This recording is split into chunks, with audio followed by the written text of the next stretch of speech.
Em nome do Pai, do Filho e do Espírito Santo, amém. Caríssimos irmãos, estamos celebrando então nesse domingo, o 8º domingo depois de Pentecostes, e hoje nós ouvimos na parábola do Evangelho, a famosa parábola do administrador injusto, em que nosso Senhor nos traz diversos ensinamentos. Numa parábola em que nosso Senhor nos conta de um homem, dono de uma terra, que tinha um administrador que cuidava de sua terra e de seus negócios. E este homem ouviu dizer que seu administrador estava sendo desonesto e, portanto, pediu contas para o administrador de sua administração. E esse administrador, se encontrando numa situação grave de perder o seu trabalho, o seu emprego, então começa a pensar consigo: o que hei de fazer se o meu senhor me tirar a administração? E aqui entra um contexto muito específico da época de Nosso Senhor, em que alguém que, não tendo trabalho e ainda perdendo os seus meios de sustento através da desonestidade, por exemplo, não era mais contratado por ninguém. E então se encontrava numa situação deplorável, de miséria. Então, ou era vendido como escravo, para pelo menos na casa de um senhor, com trabalhos forçados, ter o que comer e pelo menos aonde dormir, uma situação de muita humilhação, e também uma vida muito difícil de escravidão, e com trabalhos pesados. Ou então ficar na porta da cidade pedindo esmolas. Então esse administrador desonesto pensa consigo: para cavar não tenho forças, e de mendigar tenho vergonha. Então ele tem uma grande ideia. Ele usa de esperteza, usa de habilidade dos negócios, e então procura os devedores do seu senhor e lhes propõe que pelo menos pudessem assinar um calção, garantindo pelo menos uma porcentagem do total da dívida, para assim conseguir atrair a complacência do seu senhor e, quem sabe, este não lhe despedir, vendo a sua boa vontade e vendo o seu esforço em querer colaborar com o seu senhor, apesar de sua desonestidade. E assim ele faz.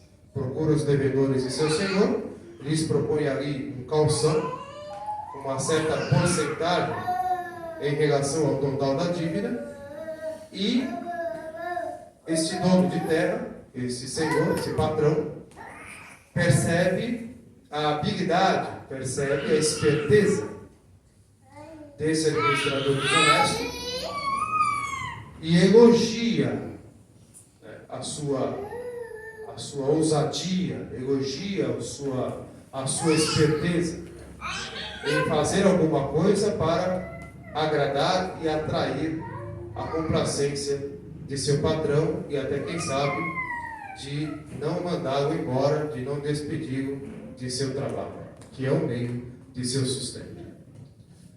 E Nosso Senhor, então, terminando a parábola, faz uma constatação que ao mesmo tempo é uma exortação para nós.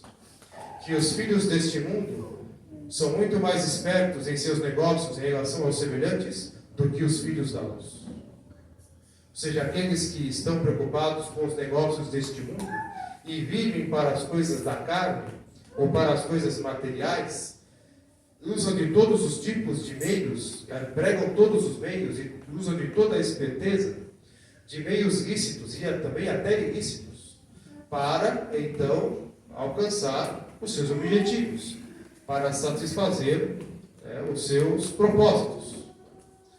Já os filhos da luz, aqueles que estão sob a graça, que relativizam as coisas, os negócios puramente humanos, os negócios, as coisas do mundo,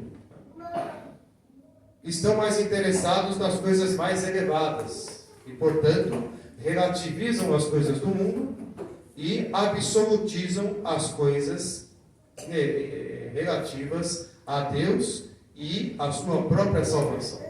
Portanto, se tornam menos hábeis, menos espertos para os negócios deste mundo. O Senhor faz uma constatação, nos dizendo que, como aqueles que usam de todos os meios e de toda a esperteza para alcançar seus objetivos em seus negócios neste mundo, então o cristão deve também usar de todos os meios, de toda a esperteza, de toda a criatividade nos negócios que dizem respeito à sua salvação. Porque aquele que quer se salvar encontra diante de si uma grande empreitada, com grandes desafios, com grandes dificuldades, com perseguições. Deve se enfrentar inimigos externos e internos. São muitos os desafios e dificuldades para uma alma ser salva. Portanto, então esse deve ser mais esperto ainda do que os filhos deste mundo, que se dão bem em seus negócios e enfrentam todos os desafios, devem ser muito mais espertos para as coisas espirituais e para então encontrar os meios e empregá-los pela salvação de sua própria alma. Porém, gostaria de tirar desse evangelho de hoje uma questão, um ensinamento muito relevante, claro, porém ele está bem escondido ali no meio do texto, que é o fato do Senhor, vendo a desonestidade do seu administrador desonesto, vendo a sua maldade, vendo o seu defeito, o seu vício, o seu erro, saber enxergar uma virtude ainda naquele homem que se entregara à corrupção e à desonestidade, esbanjando os bens de seu Senhor. A igreja nos ensina que uma pessoa, por mais que ela seja muito má, ainda existe nela alguma coisa boa e alguma virtude. E uma pessoa, por mais que seja boa, ainda se encontrará nela algum defeito. Portanto, Deus nosso Senhor, que está na figura do dono da terra, que nos deu a administração, ou seja, nos deu a vida, nos deu o corpo e a alma para administrarmos, o corpo para dar-lhe sobrevivência, para que ele sobreviva e cumpra a sua função em servir a Deus, e nos deu a alma para cuidar dela e para salvá-la, para purificá-la, santificá-la e salvá-la, nos deu aí então uma grande administração de coisas. E portanto, Deus nos deu a vida de maneira a administrar e fazer uma boa administração para um dia darmos contas a Deus dessa administração. Portanto, Deus nosso Senhor sabe enxergar em nós, mesmo vendo os nossos pecados, Ele enxerga as nossas virtudes. E nos abençoa, nos atrai a Ele, nos demonstra o seu amor, mesmo por aquela pequena virtude que nós temos diante de uma multidão de pecados. Por isso que Deus, nosso Senhor, sempre dá tempo para o pecador se converter. Porque Deus percebe naquela pessoa que, por mais que seja pecador, ou por mais que seja má, existe ainda algo bom que Ele colocou. Porque tudo que Ele criou é bom, e ao criar o homem, viu que era muito bom, como lemos no livro do Gênesis, na Sagrada Escritura. Então Deus, nosso Senhor, por aquela coisa boa, por aquela pequena virtude que nós temos, que uma pessoa tem, por mais que ela seja má, Deus, nosso Senhor, então, quer, com a graça, tocá-la, fazer com que ela se arrependa, que ela se converta e se salve. Então, este olhar de Deus, nosso Senhor, para conosco, é uma demonstração de grande bondade e de misericórdia. Que por mais que sejamos administradores desonestos de tudo que Ele nos deu, e somos, assim, no caso, desonestos, aqui usando a palavra, por causa dos nossos pecados, onde abusamos da administração, onde administramos mal as coisas que Deus, nosso Senhor, nos deu, e os 10 mandamentos da lei de Deus querem justamente nos guiar, nos orientar para bem administrar tudo que Deus nos deu, segundo a sua vontade e segundo o seu beneplácito a nosso respeito. Cada um dos mandamentos está ordenado justamente para isso, para a boa administração de tudo que Deus, nosso Senhor, nos deu. E de modo que, então, fazendo uma boa administração, nós, então, um dia, prestamos contas a Deus dessa administração da qual Ele nos incumbiu. De forma, então, caríssimos fiéis, que nesse sermão de hoje eu gostaria de exortar os nossos fiéis ao elogio da virtude. Porque nós estamos vivendo tempos em que há um grande realce dado ao vício, ao pecado, ao defeito. Há uma primazia do pecado e do erro. Em primeiro lugar, porque aqueles que deveriam de nos dar exemplo são maus exemplos. As autoridades religiosas da estrutura, da hierarquia conciliar, que nos dão maus exemplos, começando a sua atitude de apostasia em relação à fé e ao seu liberalismo, querendo conformar-se ao mundo, e o que acaba reproduzindo vários escândalos e maus exemplos, e aquilo que deveria de vir de cima, de virtude, de exemplo para nós, vem de defeitos e erros, pecados e heresias, etc. E também os governantes, no caso do nosso país, que nossas gerações aqui, cresceram diante de escândalos financeiros, corrupções, escândalos morais, e que, portanto, temos um grande mau exemplo que vem de cima, daqueles que nos governam, daqueles que deveriam de nos orientar, de regular a vida social para o bem e para a virtude.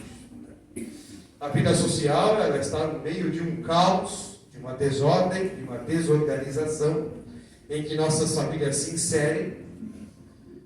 Fora isso também, que os meios de comunicação, na televisão, no jornalismo,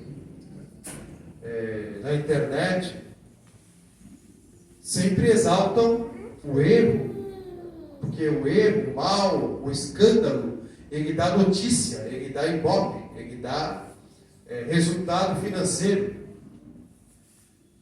De modo que eles trabalham exatamente nas desordens do espírito humano, de forma a atrair o homem para a curiosidade das coisas más. E que, portanto, vivemos assim, um ambiente, um clima, que vai tomando conta da vida familiar e também no trabalho, no ambiente de trabalho, em que se sobressai um vício terrível, que é o vício do criticismo, em que tudo se critica. Por quê? Porque apenas existe uma curiosidade para enxergar o erro, o pecado, o defeito, o mal. Então cria-se um espiral vicioso, de a todo momento, uns em relação aos outros, estarem sempre naquele vício, daquela curiosidade, pelo defeito e pelo erro do outro. E aquele diz de difamar o outro e levar o defeito de um para falar para outra pessoa e levar à frente aquela situação, aquele escândalo, aquele erro, aquela curiosidade desordenada de curiar tudo, querer saber de tudo e querer contar para todo mundo, tanto quanto possível. Vai então disseminando, vai então criando um ambiente de desconfiança, um ambiente de criticismo. O que leva, então, a consciência moral chegar a uma baixeza que nos chama muito a atenção. A baixa consciência moral do brasileiro é algo incrível. O brasileiro não tem mais amor pela virtude, porque a virtude não é mais incentivada. E o católico se insere nesse contexto diante de uma situação da crise na visibilidade da igreja, em que a heresia é exaltada sobre a verdade da fé e o pecado é exaltado sobre a graça, que leva a uma grande confusão, um grande transtorno na vida prática dos fiéis, o que leva então as pessoas a não mais sentir uma grande atração pela virtude, pelo bem em si, mas apenas a estarem criticando umas às outras. Eu conheci o clero conciliar, em que a fofoca, ela toma conta de tudo. De uma maneira assim que é muito triste. Criticismo que tem efeitos até psicológicos para esses clérigos. A pessoa desenvolve uma série de problemas psicológicos, até psiquiátricos. A pessoa fica completamente engessada, com medo de se expor, de falar, porque ela vai ser criticada, ela vai ser rotulada. Tudo que fizer para agradar, não vai agradar. E essas coisas estão presentes no seio das famílias, nos ambientes de trabalho, e que, portanto, se exalta o erro e a virtude na prática. Há uma exaltação da virtude, não. Há uma exaltação do erro e do pecado, do vício, do escândalo, enquanto a virtude é deixada de lado. Portanto, o ensinamento desse evangelho de hoje é muito interessante, em que aquele senhor, percebendo a maldade daquele administrador injusto, desonesto, ainda enxerga nele uma virtude. A agilidade, a habilidade com que ele utilizou para beneficiar o seu patrão e alcançar dele o seu beneplácito, a sua complacência. Então Deus Nosso Senhor é assim conosco. Em meio a todos os nossos pecados, debilidades e fraquezas, Deus Nosso Senhor, Ele enxerga a nossa virtude.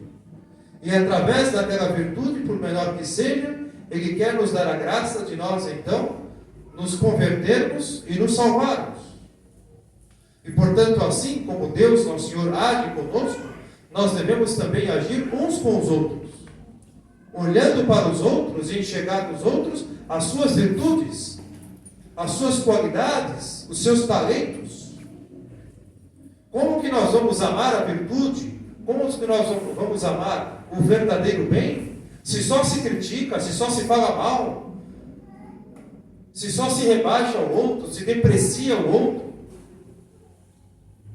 se estamos esperando ali mais um vacilo para já criticar aquela pessoa e acabar com ela, acabar com a fama dela, que é uma grande injustiça, difamar, pecado contra a justiça. Portanto, caríssimos fiéis, isso recai na educação católica de seus filhos e de seus netos, em casa, na família, em que alguém quer realizar uma obra boa, um rapaz, uma moça que quer fazer uma faculdade, que quer aprender uma arte, uma música, qualquer tipo de arte, tocar um instrumento, ou quer dedicar a vida a uma atividade nobre, lícita, conforme a vontade de Deus, conforme a lei de Deus, e que aquilo é algo que requer da pessoa um grande conhecimento, às vezes científico, conhecimento mais apurado, requer dela muito tempo de estudo, de dedicação, de sacrifício, requer emprego de dinheiro. Então aquele jovem, ou aquela jovem em casa, ouve dos pais: ah não, isso é muito difícil. Isso no brasileiro é um vício terrível. Ah não, você não vai conseguir. Ah não, é muito difícil. Ah, é muito caro. Não. Vai ver outra coisa. Vê o que dá dinheiro imediatamente, o que é mais fácil. Então a pessoa ela nunca é incentivada às coisas boas. E houve dentro da família também críticas. É muito elogiado e é tratado com muito zelo, no sentido de elogios, de boas palavras, quando é criança, porque é bonitinho. Então depois que cresce, vira adolescente, e aparecem já os defeitos, né, os problemas. Então a família toda fica só criticando a pessoa e afundando a pessoa nos seus erros, nos seus vacilos. Então aquele jovem, aquela jovem fica engessado, fica com medo de arriscar, fica com medo de querer as coisas. E hoje nós vemos pessoas completamente frustradas e complexadas, porque na própria família só tem crítica negativa. Então como é que uma criança, um jovem, uma jovem pode exercer a virtude, pode crescer na prática do bem, até pela sua própria salvação, se na própria família ela é sempre criticada? Como que ela vai amar a virtude e o bem, se ela não é incentivada para a virtude e para o bem? Sem percebermos, nós vivemos um criticismo que vai destruindo a vida virtuosa nas pessoas, na própria família, nos próprios filhos. E os filhos já não enxergam os defeitos, as virtudes dos seus pais, só enxergam os defeitos. Perde aquela admiração pelos pais, pelos avós. Não tem aquela admiração pelos irmãos. Só enxerga defeitos, erros e pecados. E um fica combatendo o outro dentro de casa. E isso vai para o ambiente de trabalho, vai para todos os outros ambientes. Então devemos realizar a mudança dentro da nossa própria casa, lá no nosso lar. E isso então depois se estende para o ambiente de trabalho, para o apostolado, onde nós estivermos, nas diversas atividades que nós exercemos, o ambiente em que nós estamos inseridos, ali nós praticarmos o oposto do que é praticado. Enxergar nos outros as suas virtudes e elogiar as virtudes e exaltar as virtudes. Devemos elogiar mais e criticar menos. Porque essas críticas demedidas, esse criticismo vicioso, leva à calúnia, leva à difamação e leva a diversos pecados de injustiça contra o próximo. A maledicência. Às vezes dentro de casa, na própria família mesmo. Então devemos, caríssimos irmãos, estar atentos. E a educação católica é a educação na virtude. As nossas crianças e nossos jovens, seus filhos e seus netos, devem ser educados na virtude. A todo momento, eles devem ser incentivados. A todo momento, eles devem ouvir do pai e da mãe a aprovação, o louvor, o elogio. Mas é claro, não é um elogio barato, não é um louvor barato, uma adulação, simplesmente. A adulação, simplesmente o elogiar porque admira o filho, porque é bonitinho, claro, é um filho, né? É um filho, então o pai e a mãe têm amor, têm admiração, né? Mas não é esse tipo de elogio ao qual nós estamos nos referindo. É o elogio da virtude. Então, se seu filho ou sua filha realizou algo bom, então deve-se elogiar, não simplesmente o ato bom, deve-se elogiar o vir da virtude no latim, ou seja, o esforço que o seu filho fez, que sua filha fez, para realizar aquilo que fez de bom. Elogiar o esforço. Então, um elogio, meu filho, como você é muito inteligente. Elogio bonito, tudo bem. Porém, esse tipo de elogio que pode levar a criança, o jovem, a se tornar soberbo. Como, por exemplo, um menino que a mãe sempre fala para ele que ele é lindo. Então, ele vai crescer e vai achar que também todas as outras pessoas têm que dizer que ele é lindo, porque ele tem esse conceito de si, que ele é uma pessoa linda, e todo mundo tem que achar assim. Minha mãe dizia, por que os outros não vão dizer hoje? Ou seja, leva a pessoa a se tornar soberba. Não é esse elogio. É o elogio da virtude. Então, não simplesmente dizer para o filho, como você é inteligente, mas dizer, meu filho, como você é esforçado. Parabéns pelo esforço que você fez para realizar tal coisa. Elogiar o esforço, para que a criança e o jovem ame a virtude, ame o esforço que deve ser feito para realizar o verdadeiro bem. Este é o verdadeiro elogio. Da parábola, o que o patrão elogia do seu administrador é a sua esperteza, o esforço que ele fez para conseguir os benefícios de seu patrão, mesmo diante de sua desonestidade. Elogiou o esforço, a esperteza. Ele não ficou acomodado, parado, pensando o que aconteceu. Ele foi atrás, ele se esforçou. Então é assim que devem se elogiar os filhos em casa, para estimular neles a virtude, ou seja, o amor ao vir, à força, ao esforço que deve ser feito para se realizar o verdadeiro bem. Alguém que tem um talento natural para uma determinada atividade, ela já tem um talento natural, ainda não é a virtude.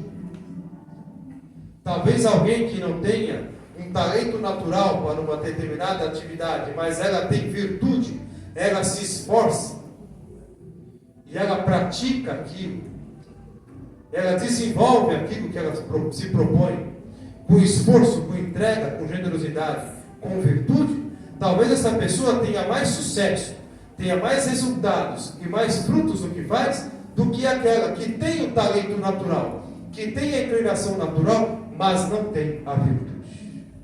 Então, devemos elogiar na educação dos filhos e de seus netos, elogiar o vir, a virtude, o esforço que é feito para se realizar o verdadeiro bem. Se aquele bem que é realizado não tem esforço, ainda não tem virtude. Então, portanto, não tem mérito. O mérito nasce justamente do esforço que se realiza para realizar aquele determinado bem. Então, o clima em casa, o ambiente em casa, deve ser esse ambiente de incentivo para a virtude, de amor ao esforço, no cumprimento do dever, na realização das atividades. Se o seu filho e sua filha quer realizar um determinado tipo de atividade que é boa, honrosa, segundo a lei de Deus, segundo a vontade de Deus, então deve-se dar todo o incentivo. Ah, mas você tem muita dificuldade para aquilo, ainda não se tem os meios, você investir dinheiro, você investir muito trabalho, muito estudo, muito esforço. Sim, diga para o seu filho e para a sua filha, mas é claro que você vai conseguir. O que eu puder ajudar para que você seja o que você quer, você vai ser. Esse deve ser o ambiente no lar, em todo o ambiente que nós estivermos. Elogiar a virtude que a pessoa quer se propor ao esforço para chegar àquele objetivo, àquele bem verdadeiro. Então, dar ao filho e à filha todo o apoio, todo o incentivo, todo o esforço.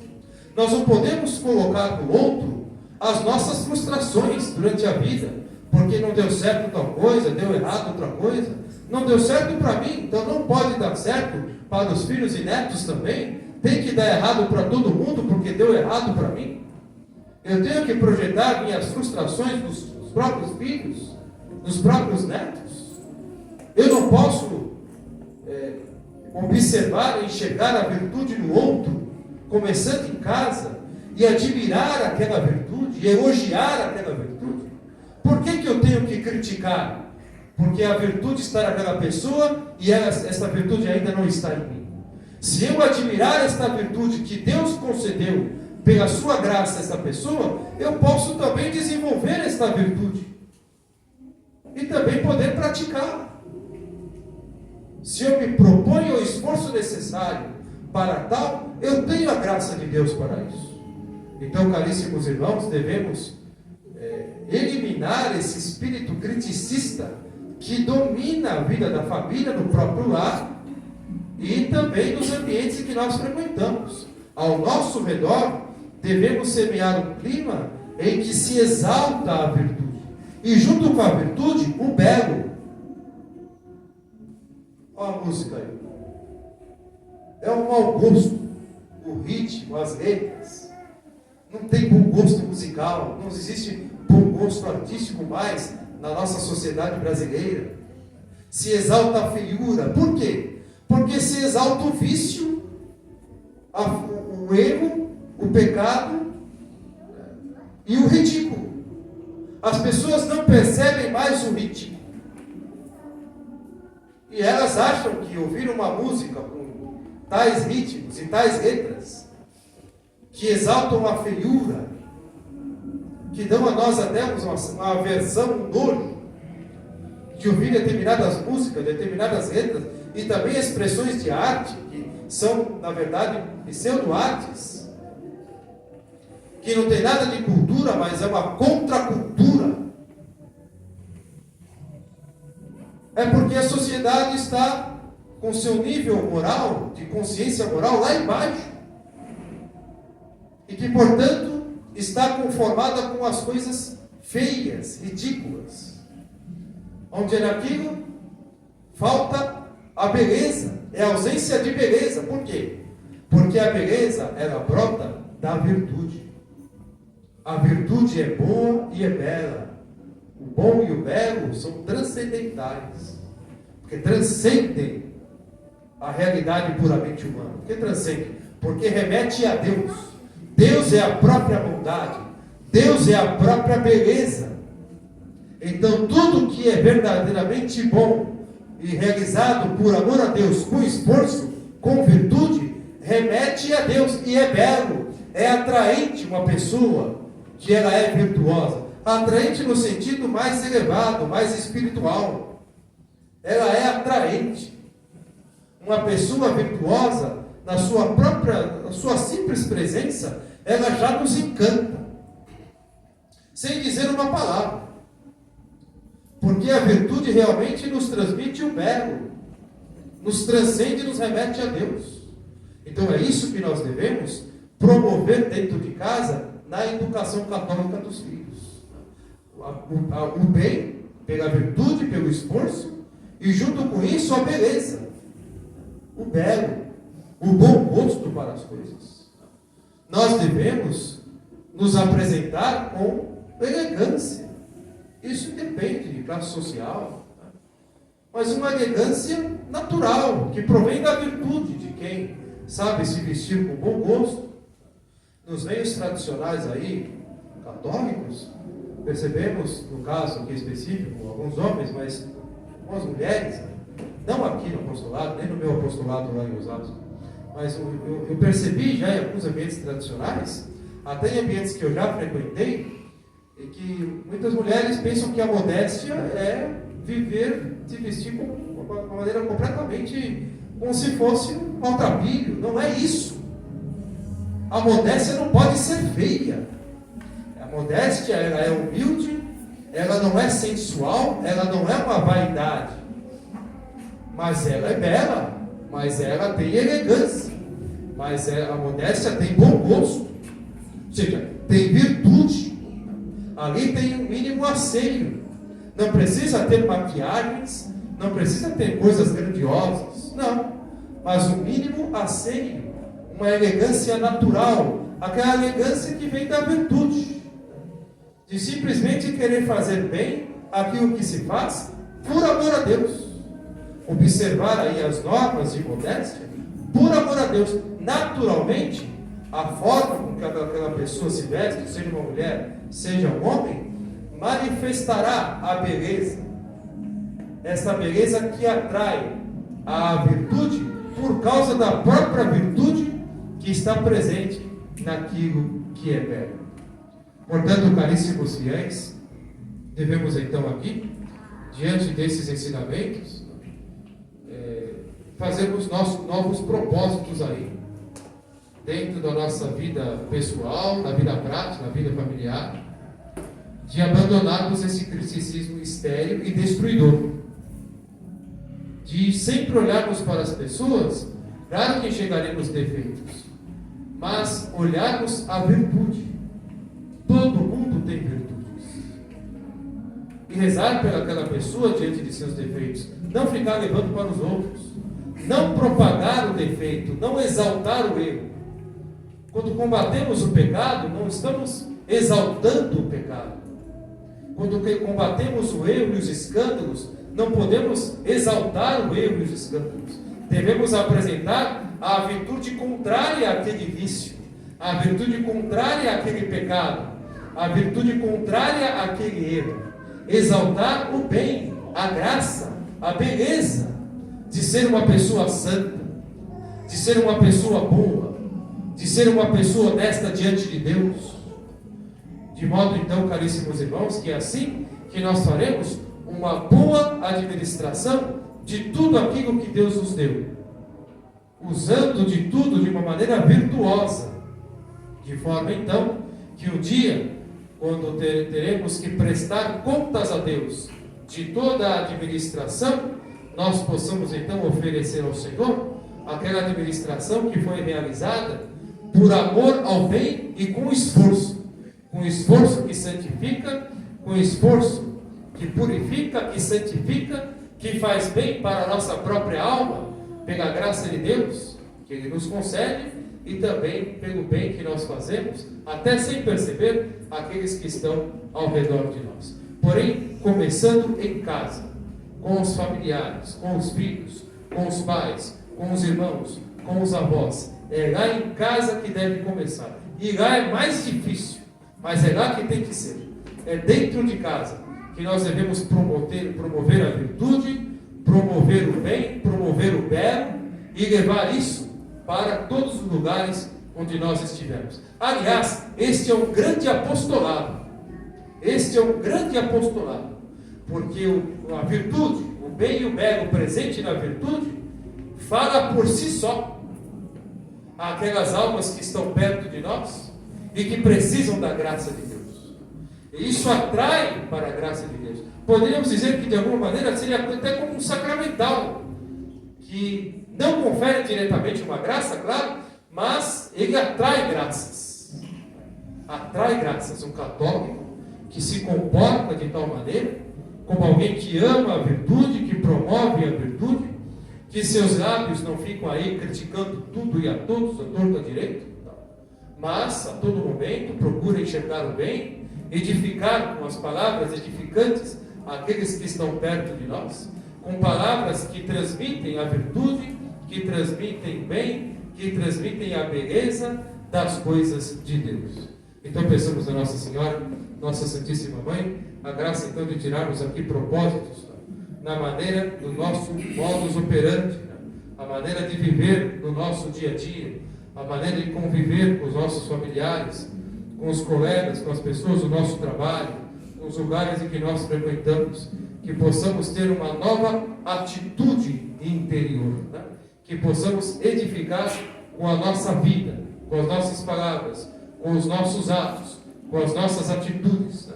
Procurando uma vida virtuosa, levar também a virtude aos outros, se inspirando em Nossa Senhora, que ela é um compêndio de todas as virtudes. Admirar as virtudes de Nossa Mãe Santíssima e, admirados por esta virtude, nos santificarmos numa vida virtuosa, com muita humildade e contando sempre com a graça de Deus que nos vem através de Nossa Santíssima Mãe. Louvado seja nosso Senhor Jesus Cristo. Para sempre seja louvado.